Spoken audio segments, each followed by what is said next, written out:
Hello everyone, it's Brett here, Lionheart84, and we're having a look at another citrus here which is not in particularly good condition. It's not been doing well for me. Now this one actually is a Clementine Tardivo, which I got from Connor. It was surplus to his needs, or he wasn't very happy with the plant and how it was doing for him, and had too many other citrus and plants he wanted to grow. Another one that's looking very yellowy, unfortunately, and it's also suffered, I'll show you, it's also got some stem dieback on it, as I have had with several other citrus. In fact, when I got it, all these stems, or before I got it perhaps, all these stems had gone anyway, which isn't really a problem with citrus because they do tend to suffer from some shoot dieback, especially if there are root issues with them.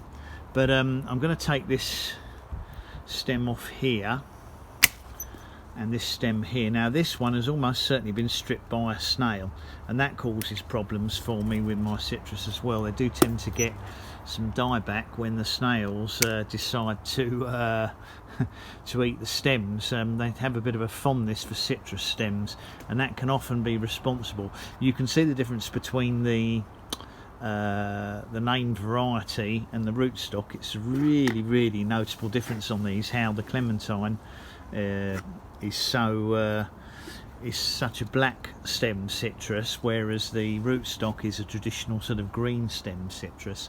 Doesn't seem to be any other dieback on it. As you can see, it's actually got a couple of fruits on it. I expect them to drop off over winter, which won't be a bad thing anyway, because it takes the stress off the plant. But I'm not going to actually pick the fruits off because it's a good sized plant.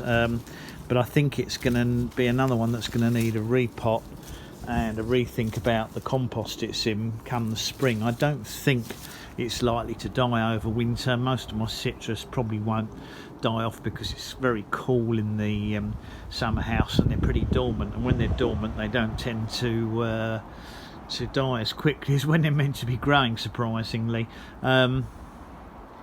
Obviously the pot's very heavy, so it's pretty wet. It won't have to be watered between now and April when it comes out. I won't have to probably water any of the citrus in the summer house, which is absolutely fine.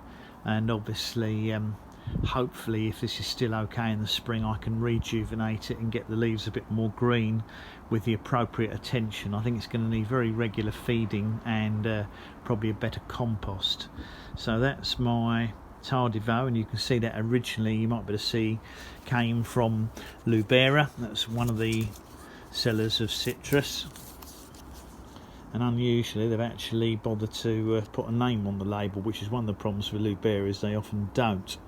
But I'll put that label back on another branch in a minute so I don't lose it. But that's why I put the aluminium labels on, because these plastic ones have a habit of snapping off and you don't know what the plants are.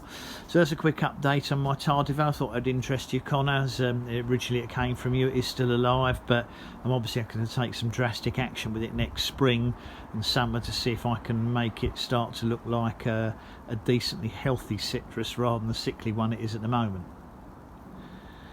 So thanks for watching the video, everybody. Please give me a thumbs up. Welcome to share it, of course. Do subscribe to my channel. Remember to click on the bell if you'd like updates on new videos as they come out. I will catch up with you all in the next video.